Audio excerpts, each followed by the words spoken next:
Imagine that it is 20,000 years ago. You're hauling firewood across a freezing tundra, trying to keep your family alive through the Ice Age. Suddenly, you stop. Your period just started. There is no pharmacy around the corner, no ibuprofen, no heat pads, and definitely no disposable tampons with instructions on the box. You have absolutely zero manufactured goods at your disposal. Yet half of all humanity successfully navigated this exact biological reality for tens of thousands of years, living in some of the most unforgiving environments on Earth. Looking at this collection of excavated skulls and femurs, we see a lot of hard, sterile evidence of ancient life. We find millions of stone axes and flint arrowheads, but if you search the global archaeological record for physical proof of how early humans managed menstruation, you find a complete void. So, how did they deal with it? Did they simply ignore the bleeding? Were women banished to the edges of the camp until it was over?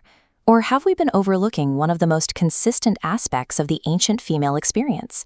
Reconstructing how women managed this reveals a survival story that was never recorded in stone, but was essential to our species' endurance. This animation outlines the evolutionary timeline of the mammalian reproductive cycle. Notice the required shedding of the uterine lining right here. That process is an ancient, hardwired biological mechanism tied to reproductive survival. Early women couldn't simply opt out of it.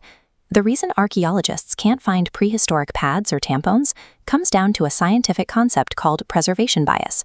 Basically, time destroys soft things and spares hard things. Watch this split-screen timeline. Left, a stone tool sits unchanged over millennia. Right, soft organic plant matters rapidly disintegrate. The prehistoric menstrual toolkit was engineered exclusively from highly degradable materials. That empty void is exactly what excavators find today. Standard trowels and brushes like these are excellent for unearthing pottery and bones, but useless for finding artifacts already turned to dirt. Instead, researchers hunt for clues using ethnographic records from more recent hunter-gatherer societies and microscopic soil analysis. This slide shows the microscopic, feathery branching structures of biological fibers. Scientists hunt for these exact patterns in ancient soil samples to deduce what soft, organic materials early humans were actively collecting and processing. Early human technology included a massive inventory of biodegradable materials that effectively did their job for thousands of years before disappearing back into the earth. When we look closely at this sphagnum moss, you can see its dense, star-shaped cellular structure. That structure allows the plant to act as a highly effective natural sponge, making it reliable for women living in damp or forested environments. In different ecosystems, women had to physically process other local plants. Take a look at the fibrous, thread-like strands running through this raw tree bark. With enough chewing, pounding, and scraping, early human communities successfully separated those tough strands and wove them into highly absorbent textiles. Up in the freezing latitudes, where plant life was scarce, communities utilized softened animal hides, creating reusable, protective barriers that could be washed and dried by the fire. But the materials only solved the bleeding.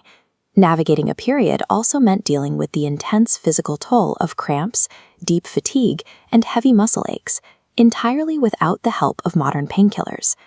Ethnographic data suggest women likely relied on shared community knowledge to manage this pain. They used localized warmth from campfires and strategic rest when the group's schedule allowed, and applied local herbal remedies to ease muscle contractions.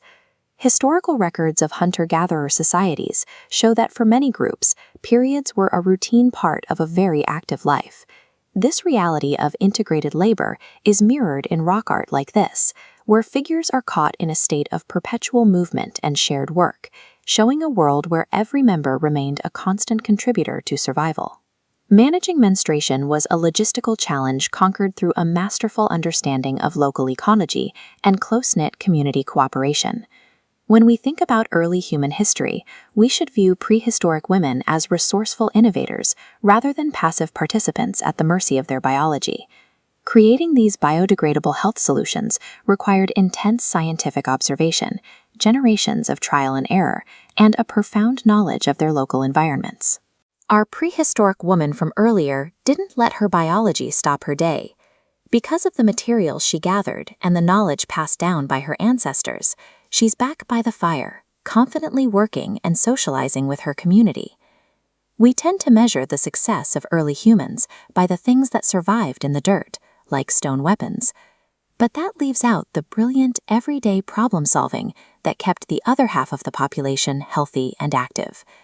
Humanity's survival depended just as much on the quiet, incredibly effective innovations of women as it did on the tools carved in stone.